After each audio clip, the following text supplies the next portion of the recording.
Hey folks, and welcome back to Broadside Gaming with me, Zug. So today we are taking a look at the Psyker, something I haven't done a build for a very long time, generally because I'm quite annoyed with what they did to them after the talent tree patches. They decided to take all the fun out of them, but well, we're back. So let's take a look at what we're doing. So the build we're looking at today is going to be a support Purge Task Force staff build, so lots of flamethrowery and helping out your team. So we'll start with the melee weapon. As you can see here, I'm using a shock maul. I'm using this just because I really enjoy them. They're fun weapons to use, but obviously you don't have to. The melee weapon you can use is basically anything you want. You can go for a Demius Force Sword if you want. For that, I'd suggest Flak and Maniac with Slaughter and Uncanny Strikes. You could use a Dueling Sword with Shred and Uncanny Strikes. You can go for an Ilias, and as it's a fire build, you can stick Blazing Spirit on there with Shred. They're all quite good. And if you want to go for a little bit more safety, you can put Deflection on it.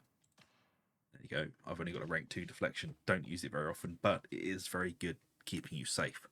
And also remember, you can purge perils with the Force Sword. You can't with the Dueling Sword or the Shock Maul. So just keep that in mind. But basically what I'm getting at is you can use whatever melee weapon you prefer. Now for the staff, as I said, it's a Purge Test build, so we're using the Rifthaven Mach 2 Purge Test Force Staff. And what we've got on here is Crit, which is what you will always want to put on this, and your second perk, whatever you want. I'm actually quite happy with range damage to elites, because it just helps you whittle down the health for them when they're inside a pack. But if you wanted to specialise, you can always put Maniac or Flak or Carapace. Well, I wouldn't put Carapace. It's a waste of a slot. But, you know, Maniac or Flak if you really want to. And for the blessings, you need to put on Warp Nexus. Gain between 5 and 20% crit chance based on your current level of peril. Sorry, I'm recording this really late at night again. And the other one is a Warp Flurry. Minus 8.5% charge time on chained secondary attack, stacks 3 times. It just lets you charge up your attack faster, which is good. And this is basically going to be the bread and butter of the build. You always want crit, and you always want Warp Nexus and Warp Flurry. The last perk, put whatever you want. Now for the curios, we're using 2 toughness with damage resistant gunners, health and combat ability regeneration, then 1 with health on them, with some more health, combat ability regeneration, and damage resistant gunners. And the last one is toughness, more toughness, 4% combat ability regeneration, and 12 stamina regeneration. Now, the reason I've put stamina on one of them, it's going to help us with blocking and generally not being overwhelmed by the first salvo from a rager. You know, you'll be able to get your weapon up in time, take a couple of hits, and then back off. So having a little bit of extra stamina does help out. But I would suggest damage resistant gunners. Even though this is a support build, gunners at the moment are incredibly painful. They have buffed their damage, they have buffed their spawn rate, and they've also fiddled with their AI, so they take cover more often. So they're just generally annoying. Okay, let's take a look at the talents. As you can see here, over on the right, we're taking perfect timing, 3% warp damage for 10 seconds on critical hit. We are stacking an awful lot of crit, so this is just going to be a nice damage boost. Metal, critical hits replenish 5% toughness, and it also grants movement speed. Then over here, we're grabbing Soul Stealer, replenish toughness on warp attack kill. Quietude, replenish 5% toughness for each 10% of peril quelled. Perilous Combustion, killing an elite or a specialist enemy applies 3 stacks of Soul Blaze to nearby enemies, causing damage over time. This is a fire build, and we're wanting to spread Soul Blaze as much as we can. Grabbing Toughness Boost, we're only taking Brain Rupture as its base, because we really don't need these two, and we need the points elsewhere. So this is going to be for sniping elites, specials, or anything that's running away or running towards you. You bust this out, burst them, and get back to doing what you're supposed to be, which is setting the world on fire. And then we're grabbing Wildfire. when an enemy dies while affected by your soul blaze, nearby enemies each gain up to 4 stacks of soul blaze. They cannot gain more stacks than the dying enemy had. This just helps to spread it about. Then we're going to be grabbing Psykinetics Aura, decreased ability cooldown for you and your allies in coherency by 5% on elite or specialist kill. And this is also why we're stacking that on the curios, so that we can drop our special ability as much as we can.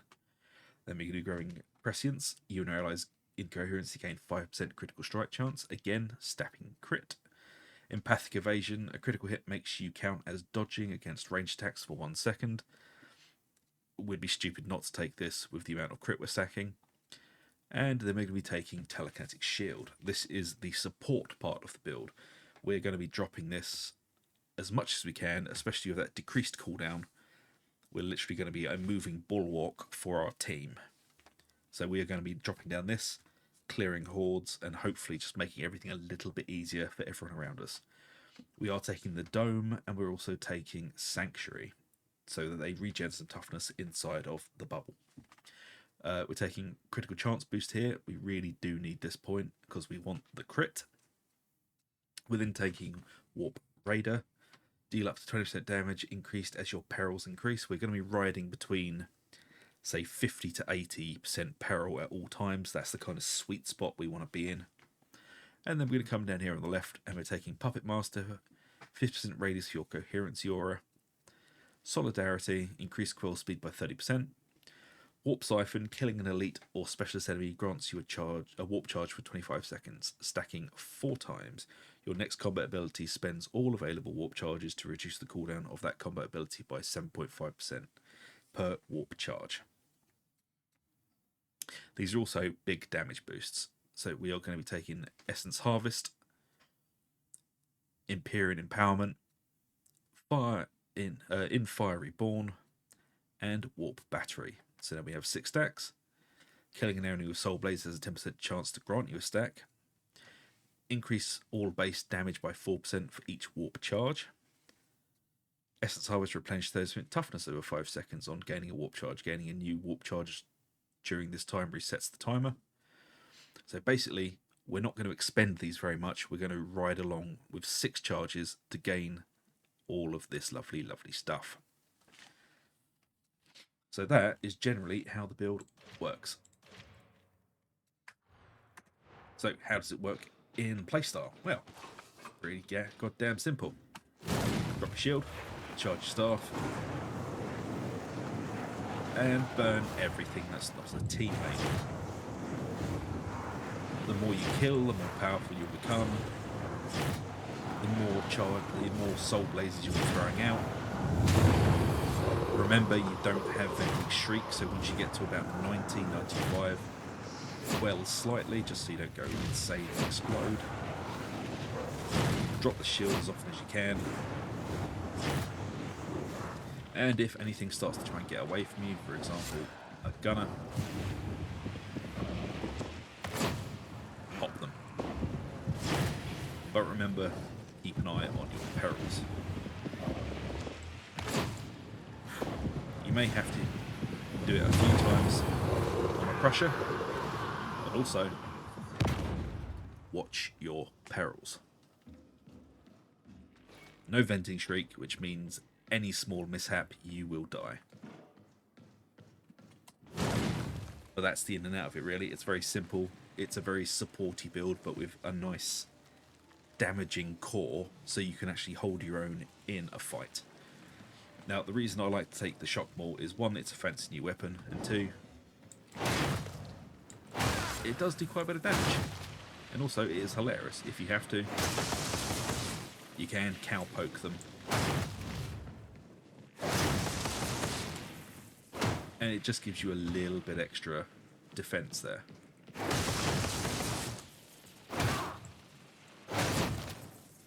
See? But again, your melee weapon is, honestly, it's your own choice. Choose whatever you're more comfortable with. But if you did want to take a Shock Maul, this is how I'm building mine, with 25% rending versus staggered enemies. Everything's staggered after you've thrown all your fire at them or knocked them back with the Shock Maul. And thrust, just because it helps if you're having to try and kill something quite quickly.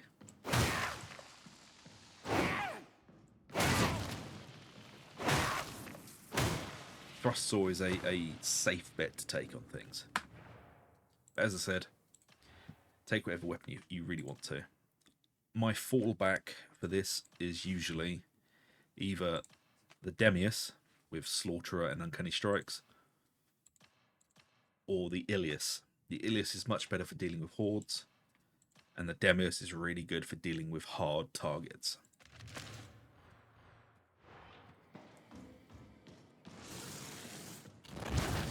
So you can charge it and almost kill a Crusher.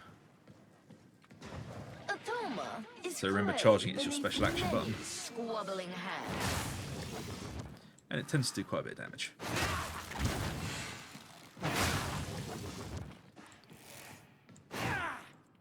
You do have quite a bit of inbuilt crit, and you can also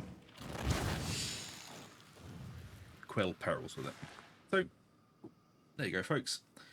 A pretty simple high damage support build for playing the Psyker.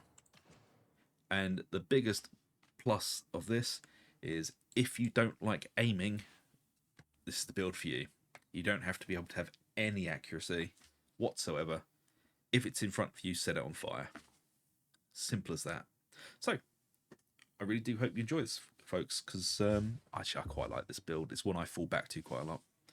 And if you do enjoy it, or you're just enjoying the content on the channel, please like, subscribe, ring the little bell for notifications. It really does help us out. And if you want to, check out the join button, and you can see all the lovely perks for becoming a channel member. You get to join our Discord server, get to see videos being recorded live with us, and you also get entered into the monthly prize draw. So, after all that, thank you very much for watching. Take it easy, and I'll see you later.